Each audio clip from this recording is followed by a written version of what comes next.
విదేశ ప్రయాణాలకు దూరంగా ఉండడం వంటి సూచనల్ని ప్రధానమంత్రి గారు ప్రతిపాదించారు.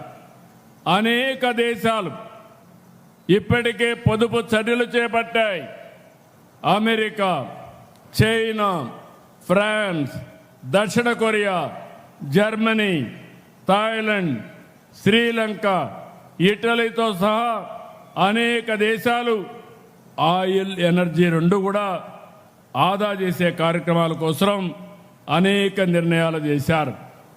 నేను ఇక్కడ మిమ్మల్ని అందరినీ కోరుతున్నాను, మనం కూడా బాధ్యతతో ముందుకు పోవాల్సిన అవసరం ఉంది. ప్రధాని చెప్పిన సూచనలు పాటిస్తూ మనం కూడా మన బాధ్యత కింద నిన్నే మేము కొన్ని నిర్ణయాలు తీసుకున్నాం.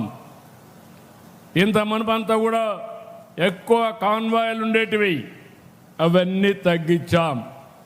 ఈ 7 సూత్రాలని ఏ విధంగా అమలు చేయాలనో దీనికి కూడా ఒక ప్రోగ్రాం చాకౌట్ చేస్తున్నాం.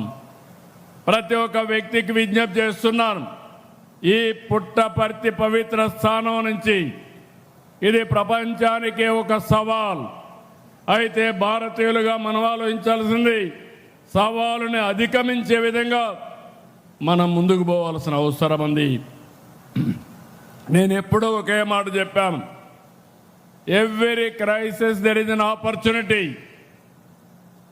Even this crisis because of geopolitical situation, we have to make it our convenient. We have to convert it in opportunity and face it effectively. నేను ఇక్కడుండే పుట్టపర్తిలో మిమ్మల్ని కానీ రాష్ట్రంలో ఉండే 5 కోట్ల మందిని కోరుతున్నా, మనం అందరం కూడా ఆలోచించుకోవాల్సిన అవసరం ఉంది. ప్రధానమంత్రి గారు చెప్పిన పొదుపు ఉద్యమం మన రాష్ట్రం లీడ్ చేయాల్సిన అవసరం ఉందని చెప్పి కూడా నేను మీకు తెలియజేస్తున్నా. ఇది చేయడమే కాకుండా రాయలసీమ చరిత్రలో కొత్త అధ్యాయాన్ని రాసే ఈ కార్యక్రమానికి వచ్చిన మీ అందరినీ